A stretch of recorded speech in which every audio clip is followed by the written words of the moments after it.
Bonjour les Capricornes, je suis ravie de vous retrouver sur ma chaîne aujourd'hui. J'espère que vous allez bien, j'espère que vous êtes bien en forme. On se retrouve pour votre guidance du mois de février 2022. On va aller voir dans les grandes lignes ce qui s'y passe. Comme d'habitude, n'hésitez pas également à consulter votre signe ascendant, votre signe lunaire, ça donne un complément d'information. Pour ceux qui me demandent pour ce tarot-là, c'est celui-ci. Il est absolument sublime, magnifique. C'est le Encore Tarot. Voilà. Vous retrouverez son lien en barre d'infos si vous voulez vous le procurer. Voilà. Et puis avant de commencer aussi, si vous voulez venir me rejoindre sur ma deuxième chaîne YouTube, je vous laisse tout en bas dans la barre. Ça me ferait plaisir de vous voir là-bas également, évidemment. Voilà, c'est parti. On détaille tout ça ensemble. Alors ici, vous avez votre énergie générale. Ici, on a les atouts, les aspects positifs. Ici, les blocages, les peurs. Là, on a l'événement important, les couples et les célibataires, le professionnel. Et puis, pour terminer, le conseil qui vous est donné sur le plan par vos guides, sur le conseil de vos guides, de vos anges, voilà, peu importe vos croyances. Ok, il y a énormément d'arcades majeures, c'est impressionnant. Mais en fait, je suis à peu près à la moitié des signes là, et à peu près tous les signes ont énormément d'arcades majeures, donc le mois de février semble assez fort. Donc 1, 2, 3, 4, 5, 6 arcades majeures sur 8 cartes, c'est impressionnant. C'est parti! On démarre. Alors, vous démarrez avec une énergie hyper forte. C'est l'arcane sans nom, l'arcane de la mort. Bien évidemment, la mort symbolique. C'est le symbole de la métamorphose, de la transformation. C'est-à-dire que il y a la mort symbolique d'une énergie, donc la fin d'un cycle, pour la renaissance d'une autre énergie. Ça signifie quoi ? Ça signifie que votre énergie du passé, votre énergie de la personne que vous étiez avant ce mois de février se meurt pour pouvoir se renouveler, pour pouvoir être encore plus authentique et être encore plus en adéquation avec son monde extérieur, son monde intérieur, ses relations, son travail, etc., etc. Effectivement, ce processus, il peut être à la fois douloureux et merveilleux parce que pour renaître, il faut laisser le passé derrière soi, il faut laisser mourir cette énergie. Et donc, ça sous-entend peut-être faire un deuil, faire le deuil d'une situation, d'une habitude, peu importe, mais il est aussi merveilleux parce que ça va amener de la nouveauté, nouveaux projets, nouvelle vie, nouvelles relations, nouveaux boulots, nouvelle façon d'être. Donc, on va aller se libérer, on va aller évoluer. Donc, finalement, la mort, son but, c'est d'avancer, c'est d'être mieux dans sa vie, mais tout changement, évidemment, passe par une transformation. Là, on n'a pas trop le choix, et ça passe aussi par un nettoyage intérieur en profondeur. Donc, effectivement, pour certains, ça peut bousculer un petit peu. Mais voilà, clairement, de toute façon, ici, il y a un nouveau départ, ici, il y a un nouveau départ. Là, il se passe des choses aussi. Pour moi, il y a un nouveau chapitre qui est en train de s'écrire dans votre vie. Alors voilà, c'est pas la fin d'une vie ou la fin de quoi que ce soit. C'est plutôt un nouveau chapitre. On en a terminé un, on a terminé ce chapitre, on en ouvre un autre. C'est pas un changement de vie radical. Je dirais plutôt que c'est vraiment une question d'énergie. Et pour moi, si vous acceptez ce changement, il y a quelque chose de très positif qui vous attend derrière. Et avec ça, dans les atouts, en plus, vous avez la justice. C'est qu'en plus de ça, ce nouveau chapitre que vous êtes en train d'écrire, eh bien, il vous rend justice en plus. Il vous rend justice, il rétablit l'ordre, il rétablit la vérité, il rétablit l'équilibre. Une injustice ou des actions passées sont jugées à leur juste valeur et vous obtenez gain de cause. Donc ça, c'est vraiment super. Ça peut se montrer sous la forme d'une justice de l'univers ou bien une justice pardon, dans un contexte légal. Donc finalement, peu importe que ce soit l'un ou l'autre, si vous vous engagez à continuer d'être juste, d'être droit, vous avez la clé vraiment pour avancer comme une espèce de récompense et il y a un retour à l'équilibre. Et ça va être hyper positif pour vous parce que ça sous-entend que peut-être dans votre vie, euh, peut-être que les choses étaient assez déséquilibrées, peut-être que vous aviez des relations qui n'étaient pas équilibrées, peut-être que intérieurement vous sentiez pas équilibré. Là, ça va venir établir tout ça dans ce nouveau chapitre que vous écrivez vous-même. Dans les blocages et les peurs, on a le soleil. Alors, effectivement, je comprends pourquoi vous avez le soleil. Le soleil, dans son sens des blocages, il nous dit que vous avez peut-être du mal à trouver votre place.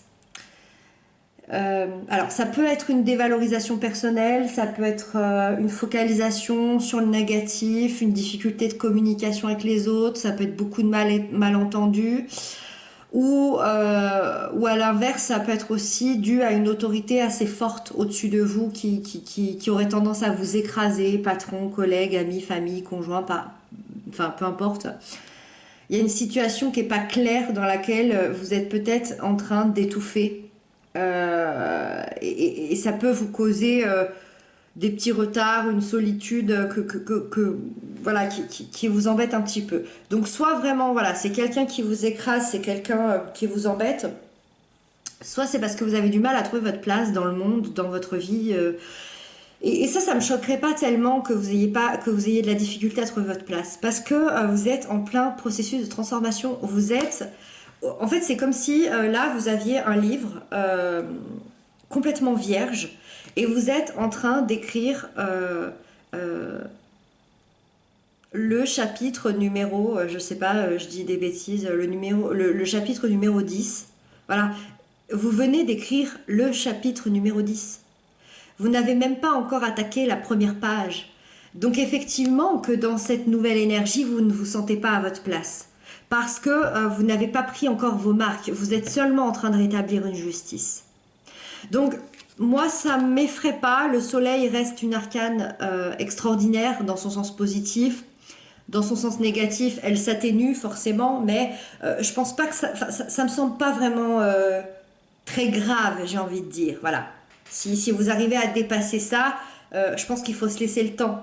Laisser le temps à ce chapitre de l'écrire correctement, tranquillement et prendre son temps.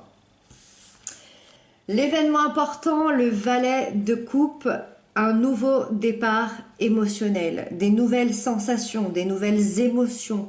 Il y a quelque chose qui va vous faire vibrer, que vous n'avez peut-être, qui vous a fait qui vous a pas fait vibrer peut-être depuis un petit moment ou peut-être qui est complètement inconnu. Alors on peut vraiment parler de tout, hein. C'est très général, ça peut être autant sentimental, passionnel, ça peut être votre métier, ça peut être quelqu'un, peu importe finalement. Mais ça peut être aussi très symbolique, c'est-à-dire que le valet de coupe, c'est un messager, donc ça sous-entend que vous allez recevoir des messages aussi. Un message totalement inattendu, que ce soit dans vos pensées, dans vos ressentis, dans vos rêves.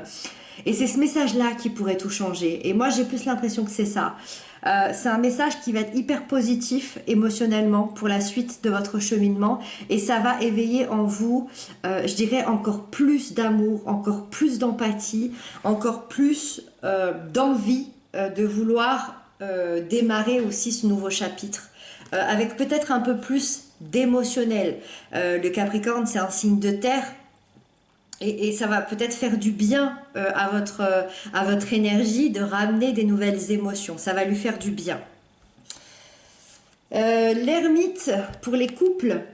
Alors, pour les couples, je dirais qu'il y a une remise en question qui est en train de se faire. Elle est même assez profonde.